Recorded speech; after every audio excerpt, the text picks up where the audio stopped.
Hello, Better Call Saul fans. Welcome to my very first video on this amazing show that we all love so very much. So today what I want to talk about is 11 questions that I think are unresolved that I think we're going to get the answers to in the remaining 6 episodes of the series. I cannot believe it's coming to an end. So just a few notes before we get into those 11 questions. First, this is not a recap video, so I'm not recapping any episodes. Second of all, spoiler warnings. If you have, we are all the way up to season 6, episode 7, plan and execution of Better Call Saul. If you're not that far, you got to get out of here. Also, if you have not watched Breaking Bad, we're gonna have spoilers for that. And if you haven't watched that show, I don't know what you've been doing. And so yeah, fair spoiler warnings. Get out of here if you have not gotten that far. And then a couple more things. One, there might be more questions that I have forgotten, more questions that are probably going to be in the script that I just didn't include in this video. If so, put them in the chat below and then we can talk about those. And then lastly, this is not a prediction video. I'll do a separate prediction video later, but this is really just 11 questions that I really have a lot of confidence that we're going to talk about most likely in these remaining 6 episodes. And the reason why I set it up this way is because there's so much going on with this story.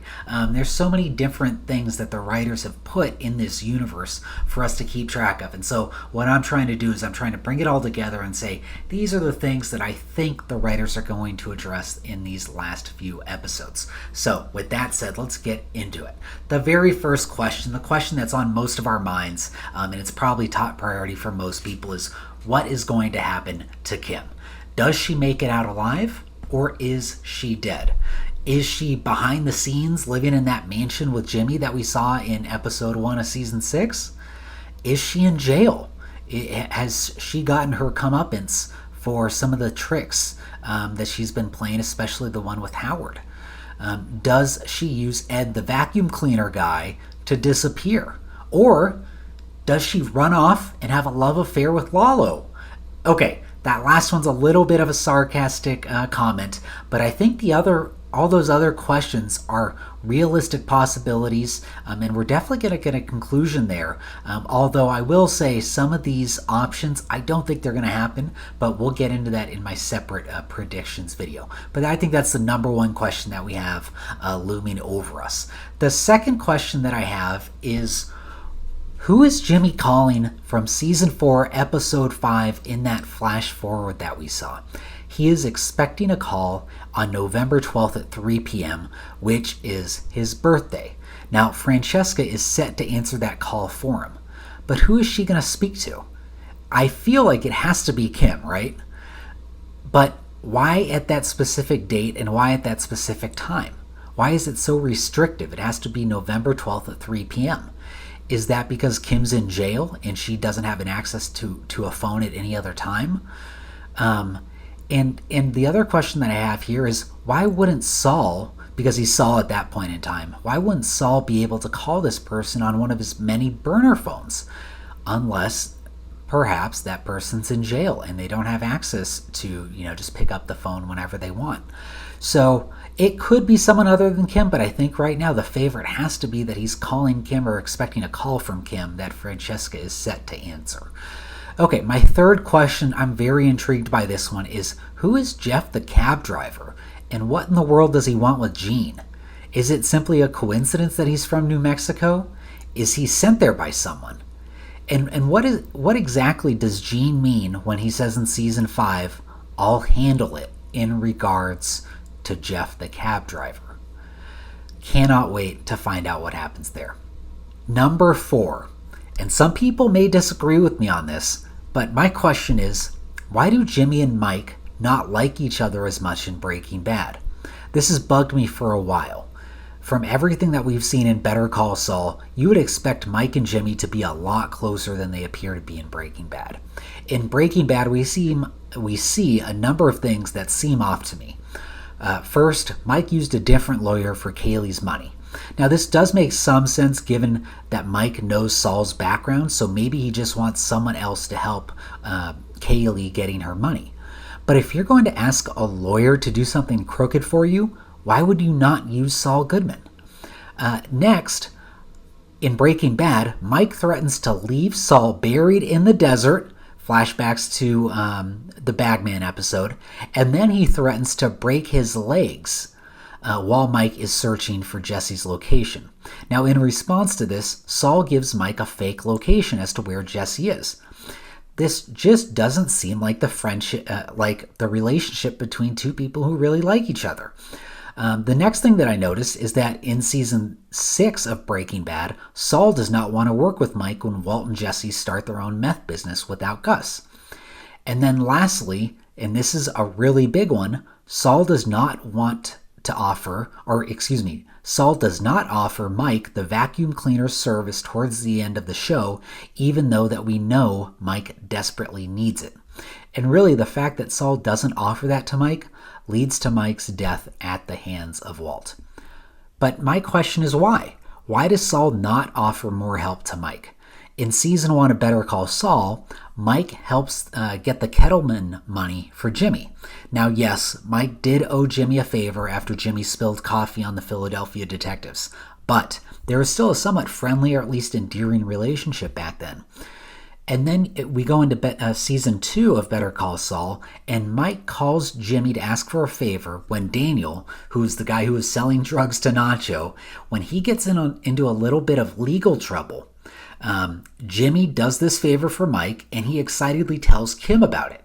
And he is just so excited to relay the story to Kim, but then he talks about the ethical gray areas that he went in clearing Daniel's name. And then Kim says, "Why would you risk your law career over something like this?" And in response, Jimmy says that, quote, "a friend asked for a favor." And that friend, of course, is Mike. So Jimmy is explicitly saying that he and Mike are friends. Again, it just doesn't add up to the relationship that we see in Breaking Bad. And lastly, who can ever forget that Mike saved Jimmy in the desert in the Bagman episode in season 5? Jimmy would be dead without Mike. Later, Mike has a sniper ready to kill Lalo in the apartment. And then finally, at the end of season 5, again, still in Better Call Saul, Mike gives Jimmy some life advice about how to deal with all of this while Jimmy is just going through this trauma of everything that he just experienced. So again, my question is, why does this discrepancy exist? And what has changed in the relationship from Jimmy and Mike in Better Call Saul to Saul and Mike in Breaking Bad? I really think something has to happen. Something has to occur in the next 6 episodes that is going to explain why they are much cooler to each other than they have been so far in Better Call Saul. Okay, that's my 4th question. Number 5. How does Mike become Gus's number 1 guy instead of Tyrus? I feel like something has to happen to build the bond between those two, because Mike is clearly Gus's go-to guy in Breaking Bad, and none of Gus's men would dare point a gun at Mike like we saw happen in season 6, episode 2 of Better Call Saul, when Tyrus is pointing a gun at Mike. Now, one potential theory about how Mike increases his stature involves the next question I have, which is, what happens to Lalo, everyone's favorite villain?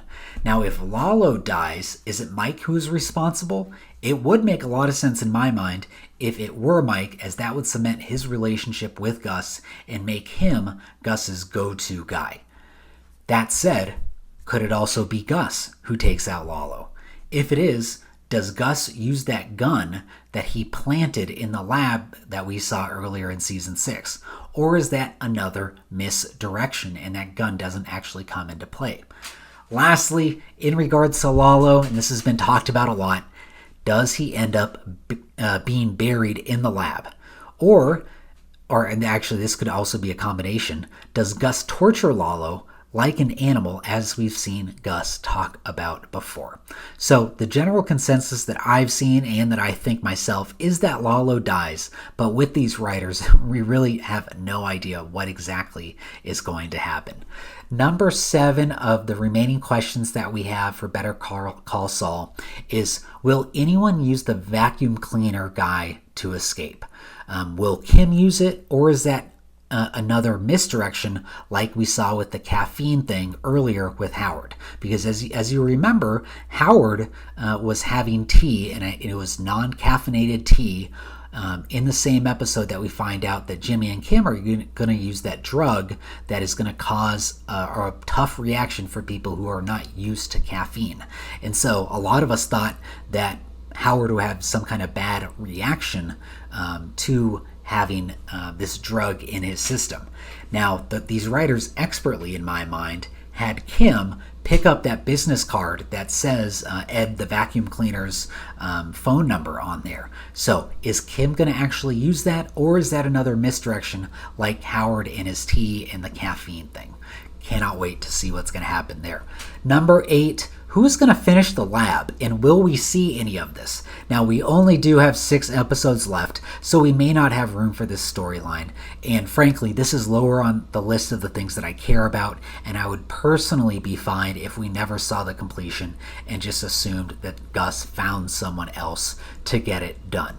Number 9, will Cliff, Maine, or Cheryl suspect anything from Howard's death or disappearance? Howard told Cliff that Jimmy was responsible for the debacle that he suffered, and he told Cheryl that Jimmy is back to trolling him and that it's, quote, "It's possible she may hear or see something. I couldn't say what." So will either of them be suspicious about what happens to Howard, and will they start asking questions? Will those questions result in them confronting Jimmy or Kim in some way? Some people have said that, basically the law portion of Better Call Saul is over. I am not so sure about that, especially given this question, and that Howard has been pretty vocal, rest in peace, Howard. Howard was pretty vocal about what Kim and Jimmy were doing to him. Number 10, what is going to happen with the sandpiper funds as well as the bail money? We see Jimmy living in a beautiful mansion in episode 1 of season 6, so I think it's a safe assumption that he's going to get some money somewhere and use at least some of that money to buy this house. But assuming there's money left over, what then? Is he going to give some of it to Kim so she can start her new life, especially that pro bono law practice that she wants to start? And also, a quick point and full credit to Courtney's reviews on YouTube. There is a chance that Jimmy will be entitled to the $7 million in bail money for Lalo. The court thinks that Lalo is dead, and Jimmy may receive some of that money since he's the person who forked it over in the first place. So you should watch her videos on that for more details, but the main point here is that there is a chance that Jimmy will get that bail money, and of course he's going to be owed that sandpiper money. We just don't know when and if it's going to happen in these next 6 episodes. Number 11, my last question that I have for us: how will they integrate Walt and Jesse? While I personally would have been fine with them not appearing again, they will be making an appearance in the final 6 episodes of Better Call Saul. Peter Gould has said, and I quote, "These 2 worlds cross over in a way you haven't seen before, that's for sure." And in a separate interview, Gould said that they quote, "appear in a dramatically satisfying way." So that's great to hear, and it also does not seem as if we're simply going to see Walt at a car wash working on Saul's car or something innocuous like that. And frankly, I'd be surprised if it's a scene that we've already seen before from Breaking Bad. I think this is going to be something new, and it's going to be something that pushes Saul's story forward. As Peter Gould said in an interview, this is the story of Jimmy McGill. This is his story. And I, for one, cannot wait to see how it wraps up and how they answer these remaining 11 questions. If there's more questions that I missed, please put them in the chat and make sure to like and subscribe. I'll see you next time.